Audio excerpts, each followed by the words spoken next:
24/7. I'm Kajari Sen.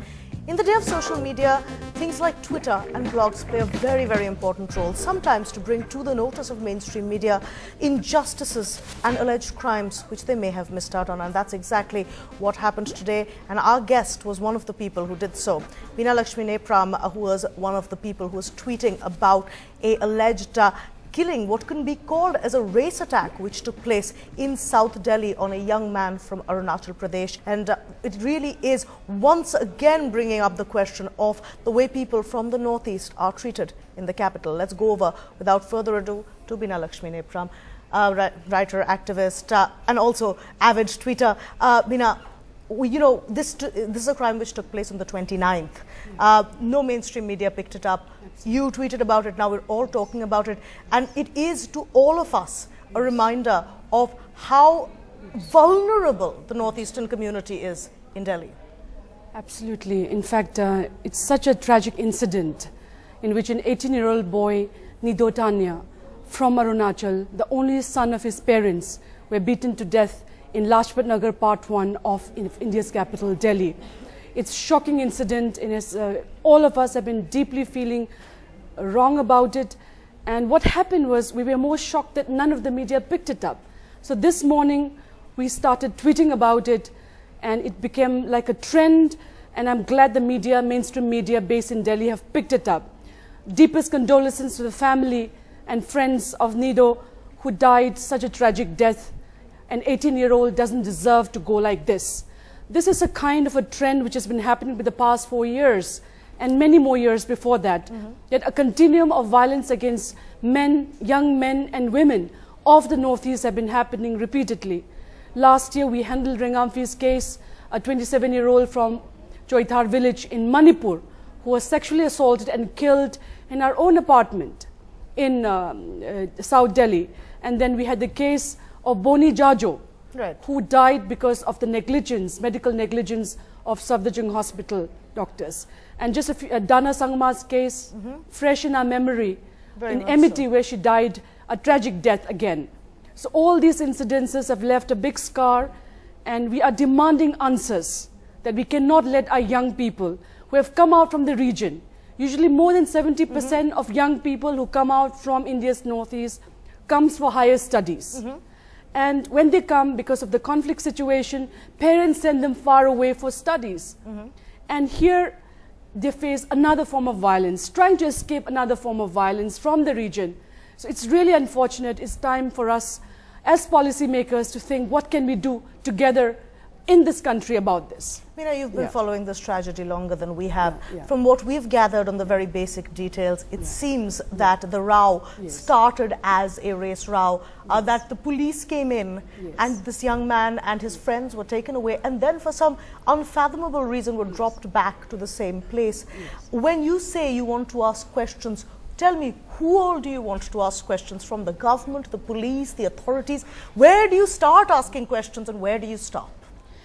There's a Bengali saying which says, a fish starts rotting from the head. The first blame has to go to our policymakers, who have failed to ensure that the integration of this country is done at that level.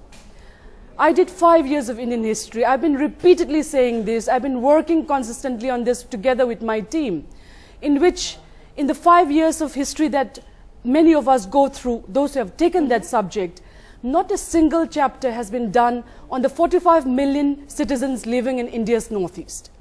So the entire history, the consciousness of India's northeast is blanked out and blackened out in our national syllabus. So anyone, when our northeast people come from there into other parts of India, people don't really know us. Before they know us, they start judging us. So we are called like Chinkies, which you have been hearing time and again.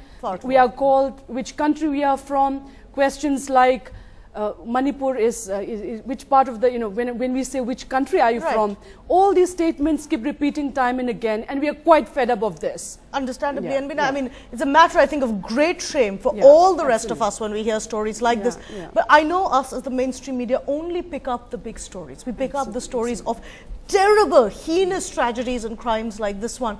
But the smaller discriminations which happen on a daily basis when someone from the Northeast goes to for a job interview, for example, those are not stories which get told. Absolutely. In fact, there are many cases of Northeast, and I'm really, you'll be horrified when you listen to this. Few years back, around 2008, a young boy was thrown off from the second floor in Safdarjung Enclave by the landlord's son, and he died. Never reached the media.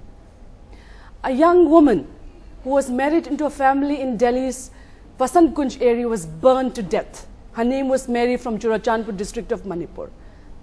No one took up this case. So there are thousands of cases which never go reported, which is happening consistently. As I said, we have been handling cases of violence against young people of the Northeast repeatedly. And what is the attitude been of the police in these cases? Do they address your concerns? the attitude of the police is pathetic. Really, tragically pathetic. Police are supposed to protect the citizens of the country, whichever part of the country it may be from. But in the past, tell me a case in which the police have really done their job. They haven't. In the Rangamfi case last year, they tried to portray the case as a suicide. Till now, the culprits have not been arrested. It was only when Human Rights Law Network and our team went together and filed a case in the Delhi High Court that there was a summon to arrest and get the DNA test of the Chirag Dilli landlord and his brother-in-law, who are supposed to be the perpetrators to what happened to Rangamfi. So again, in the case of Nido Tania's case, the police have not filed an FIR, giving a wrong direction to the family and friends of late Nido Tania, saying that only when the post-mortem reports are out, that they will file a case against them. So right now, what does it show? What does it show? It's an apathy. We are really deeply saddened that the police, which is there to protect, have not done their job, and it's time we change it. Of course, there are good officers too. You know, you can't paint everyone as bad too. But you need to do the police reforms. Right. The police needs, to be really nurtured in a way where citizens can feel a sense of security. Thank you so much, Bina, for joining us and telling us the harsh and terrifying realities that the Northeastern community faces in the capital on a daily basis, when so many of them so young come for higher education to Delhi. This case, just another which has been thrown up. And once again, I'd like to thank Bina for bringing the issue, Bina and of course other activists like her, for bringing up the issue on Twitter so that it can get the larger view it deserves.